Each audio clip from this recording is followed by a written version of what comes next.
Boa tarde, eu sou o professor Dr. Marcos Guimarães, professor de anatomia. Hoje nós vamos falar sobre o sistema urinário.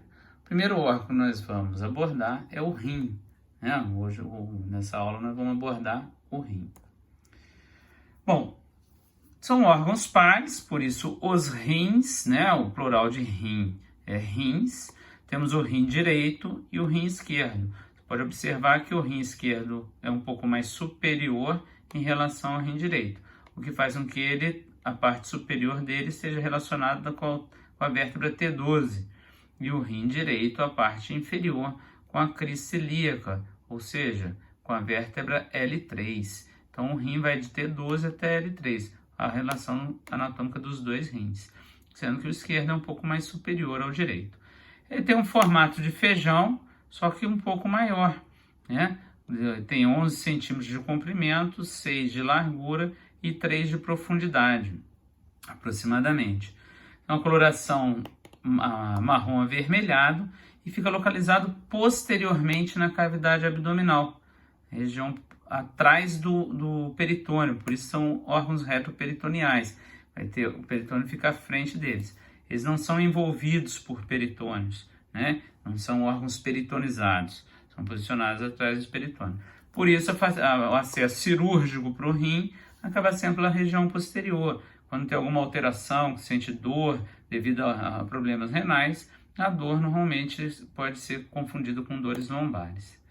Em relação à função, a principal função do rim é excretar os produtos finais do metabolismo das células e o excesso de água. Ou seja, aquilo que a célula produz que não é eliminado pelo sistema respiratório, ele é excretado pelo rim, produzindo urina, e através do nosso sistema urinário vai ser eliminado do nosso corpo. Com isso, nós teremos várias funções associadas, né? Funções secundárias, né? Em função dessa função. Por exemplo, controle de concentrações de substâncias do nosso corpo, balanço eletrolítico, controle de água, né? Evitar a formação de edemas, e produção de diversas substâncias que vão influenciar a produção de células sanguíneas, vão controlar a pressão arterial, né, vão ter ação na produção de vitamina D, entre outras funções de produção de substâncias que vão atuar junto ao nosso sistema endócrino e outros sistemas do nosso corpo, como controle de pressão arterial. Existem algumas alterações anatômicas dos rins que algumas vezes, na maioria das vezes, não traz problemas para o nosso paciente, né? Vai descobrir às vezes por conta de uma ultrassonografia ou alguma ressonância que fez, mas são assintomáticas. Por exemplo, as ectopias cruzadas, ectopia superior, ou seja, o rim esquerdo veio parar aqui, a ectopia inferior, o rim esquerdo veio parar embaixo do rim direito. Ectopia superior, quando ele vai para o outro lado, né? O rim em S, paralelo, em L, espelhado, o rim vai parar do outro lado. E uma das alterações também que nós encontramos é o rim em ferradura, quando o rim direito está unido pelo polo inferior, normalmente pelo polo inferior, ao rim esquerdo. Não é tão incomum, mas você pode encontrar algumas alterações dessas. A maioria delas não leva a nenhum problema. Inclusive, você pode sobreviver apenas com um dos rins. Não precisa estar com os dois rins para sobreviver. Porém, se você tem uma ectopia, menos mal porque o rim foi formado. Mas em alguns casos, é interessante quando tem a falta de um rim, pesquisar, porque pode ser que tenha faltando algum outro órgão, e isso sim pode ser mais complicado para o indivíduo. O envoltório do rim é a fáscia renal. Antigamente a face anterior era chamada de face de Gerota, ela passa anteriormente ao rim, e a face Zuckerkland, que é a fáscia posterior. Hoje em dia é chamada de fáscia anterior e fáscia posterior, certo? Aqui num corte transversal é possível visualizar essas faces. A fáscia posterior, ela também vai separar o rim do músculo ilioipsoas, é um ponto importante. A estrutura do rim, a morfologia renal, né? Ele é formado por um polo superior, um polo inferior, né? Medialmente ele é côncavo, existe uma concavidade, e convexo lateralmente. Na região medial, no centro dessa concavidade, é possível observar a passagem de determinadas estruturas. Aqui nós temos o hilo renal. Pelo hilo renal, essa região, vão passar veia renal, artéria renal e a pelve renal. Pelve renal é a estrutura que fica mais posteriormente, ela é formada com a junção dos cálices, como nós vamos ver mais à frente, e a sequência da pelve renal vai dar origem ao ureter, que é o órgão que vai ligar o rim à bexiga urinária. Um ponto importante dessa relação são os vasos e a pelve renal. Você observa que a veia renal é a estrutura mais anterior do hilo renal. A estrutura mais posterior é a pelve renal, e entre a veia e a pelve renal nós temos a artéria renal. Relações anatômicas do rim, né? Pela diferença de estruturas na cavidade abdominal, o rim direito e o rim esquerdo vão ter relações com órgãos diferentes. E pela altura do rim esquerdo e do rim direito, como o rim esquerdo é um pouco mais alto, ele vai estar relacionado com costelas mais superiores, 11ª e 12ª costela. Já o rim direito vai estar relacionado principalmente com a 12ª costela. Na parte superior do rim, como nós podemos ver aqui, existe a glândula suprarrenal, tanto no rim direito quanto no rim esquerdo. Tá? Anteriormente ao rim, nós teremos o fígado, o lobo direito do fígado está à frente do rim direito, porém o rim esquerdo, o fígado não vai ocupar a parte anterior do rim esquerdo, não vai estar à frente do rim esquerdo. Tá? O duodeno também passa à frente do rim direito, e a cabeça do pâncreas também se relaciona com o rim direito. Já o rim esquerdo vai ter relação, ele está medialmente ao baço, o rim fica posteriormente ao corpo do pâncreas, e o estômago também, o corpo do estômago fica anteriormente ao rim esquerdo. Aqui pela ressonância magnética, nós temos o rim direito e o rim esquerdo e a relação deles com a glândula suprarrenal. Aqui o baço fica lateralmente ao rim, Aqui em cima, aqui já vamos ter o colo descendente, né, e a flexura esquerda do intestino grosso. Na ressonância magnética, aqui é possível visualizar o fígado, posteriormente ao fígado o rim direito, certo? E aqui o rim esquerdo. Em algumas imagens você começa a visualizar o pâncreas aqui, o pâncreas que passa à frente dessas estruturas. O rim esquerdo aqui, a artéria aorta fica mais anteriormente, a veia cava inferior tem relação maior com o nosso rim direito, a artéria aorta não vai ter essa relação porque ela é mais anterior do que o rim esquerdo, apesar da artéria aorta ficar no lado esquerdo do corpo. Vamos ver isso quando falar da parte vascular. O rim pode ser dividido em segmentos vasculares. Esses segmentos vasculares são segmentos por onde vão as artérias, as divisões das artérias renais. Pela vista anterior, pela vista lateral e vista posterior.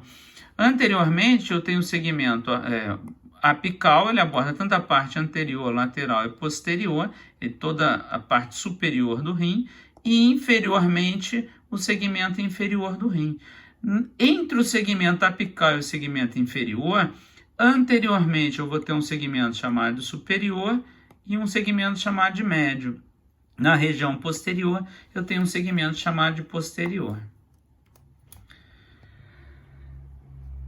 Na macroestrutura renal, um corte frontal, né, do nosso rim, perifericamente ao rim, nós temos o córtex renal, certo? Córtex renal e, na parte profunda, a medula do rim, onde temos essas estruturas que compõem as pirâmides renais, né, várias pirâmides, e as projeções dessa estrutura semelhante ao córtex, que nós chamamos de coluna renal. A coluna renal é essa estrutura que fica entre as pirâmides. O ápice, ou seja, a ponta da pirâmide, vai terminar nos pequenos cálices, em pequenos ductos. Esses cálices, chamados de cálices menores, vão se juntar em 3 ou 2 cálices, que são cálices maiores.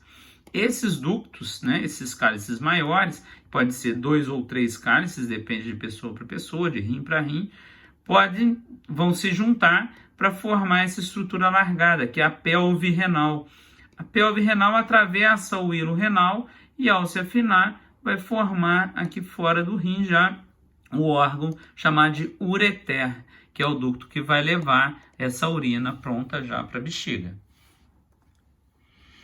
Aqui os segmentos vasculares do rim, observe que os vasos sanguíneos, a artéria renal vai se dividir numa artéria apical, né, por segmento apical, uma artéria que é segmentar posterior, uma segmentar superior, uma média, e aqui uma artéria inferior, todas as artérias segmentares.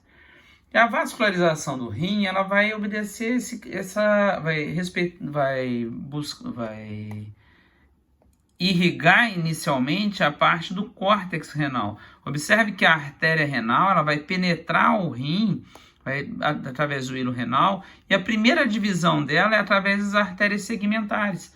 Observe que a artéria renal é um ramo direto da artéria aorta, tá? Aqui a artéria renal esquerda para o rim esquerdo, a artéria renal direita para o rim direito. A artéria renal direita é um pouco mais longa do que a artéria renal esquerda, porque a aorta fica mais à esquerda da nossa cavidade abdominal. A artéria renal direita também tem outra característica, ela vai ter que passar por trás, ela vai passar posteriormente à veia cava inferior. Quando ela entra no hilo renal, ela já se divide em ramos segmentares, para cada um dos segmentos. Segmento apical, segmento posterior, está lá atrás, segmento médio, segmento superior, segmento médio e segmento inferior. Essas artérias segmentares vão se dividir em artérias interlobulares, para as pequenas regiões de cada segmento do rim. Essas artérias interlobulares, na região do córtex renal, vão formar as artérias arqueadas. As artérias arqueadas são pequenas artérias que vão formar capilares, que são chamados de capilares glomerulares. Glomerulares são os capilares que vão irrigar o glomérulo renal. Depois o glomérulo, através do sistema porta renal, os capilares glomerulares vão formar capilares tubulares. São capilares que vão irrigar os túbulos renais. O retorno desse sangue, esses capilares tubulares vão formar veias arqueadas. Essas veias arqueadas aqui no córtex renal vão formar veias interlobulares, que são essas veias que vão passar entre as pirâmides renais, que vão formar as veias lobares ou segmentares, tanto faz, do rim, que é a artéria segmentar ou lobular, veia segmentar ou lobular. Essas veias segmentares vão se juntar formando a veia renal. A veia renal desemboca diretamente na veia cava inferior, sem passar pelo sistema porta hepático.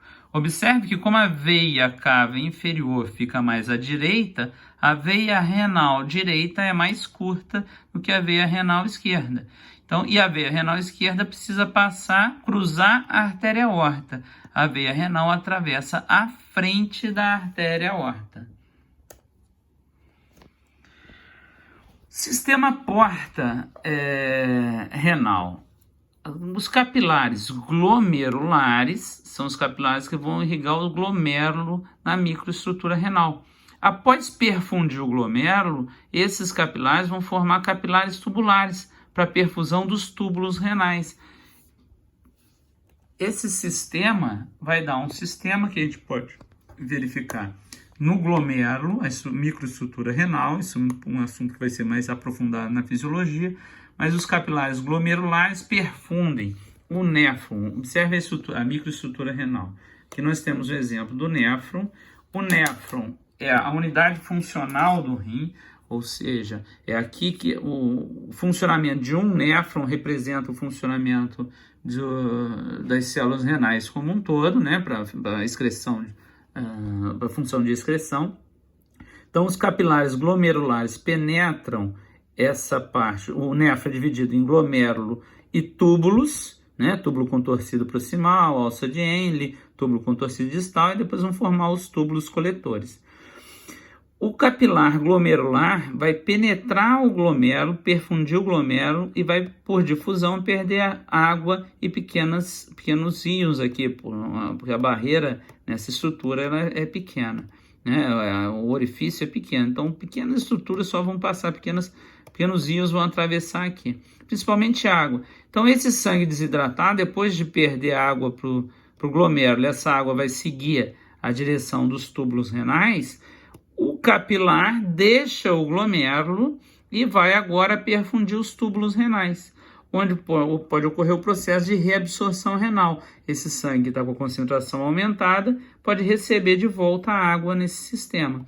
E a água que não for reabsorvida por esses capilares vai seguir os túbulos contorcidos até alcançar os ductos renais, né? E dos ductos vai desembocar aqui, ó, os ductos vão desembocar na papila renal, esse orifício que dá origem ao cálice menor.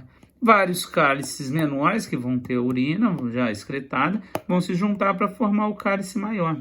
E os cálices maiores vão se juntar para formar a nossa pelve renal, que é por onde vai sair a urina. A urina vai para o ureter. Observe que isso é uma característica de um sistema porta. Isso é um ponto importante na vascularização do rim. O sangue perfunde uma região através dos capilares glomerulares, e depois perfunde uma outra região através dos capilares tubulares. Então esse é um dos sistemas porta vasculares que nós temos. Nesse caso, um sistema porta de capilares. O sangue que vier dos cálices menores vão se juntar em cálices maiores. No cálice maior vai desembocar na pelve renal e a pelve renal desemboca no ureter, por onde a urina, né, que desemboca, que for liberada nos cálices menores, vão para o cálice maior, dos cálices maiores para a pelve renal, e da pelve renal ao ureter, que é o órgão que vai ligar o rim à bexiga. Outro ponto interessante no rim, além da vascularização arterial e venosa, é a drenagem linfática. A drenagem linfática no rim vai se fazer através de 3 principais plexos venosos, né? Um plexo que vai estar ao redor dos túbulos renais, um plexo que fica sobre a cápsula renal, entre o rim e a cápsula renal, e um plexo no corpo adiposo renal, uma gordura que fica envolvendo o rim, que tem função de amortecimento do rim. Esses plexos vão drenar, inclusive da veia suprarrenal, eles vão drenar para os linfonodos, principalmente linfonodos aórticos, localizados aqui na artéria aorta, certo? Desses linfonodos vão seguir pelo sistema de coleta linfática da região abdominal normal para seguir em direção à cisterna do quilo e dali para o ducto torácico.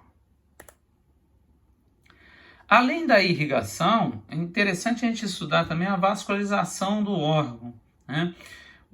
É importante a gente estudar a inervação do órgão.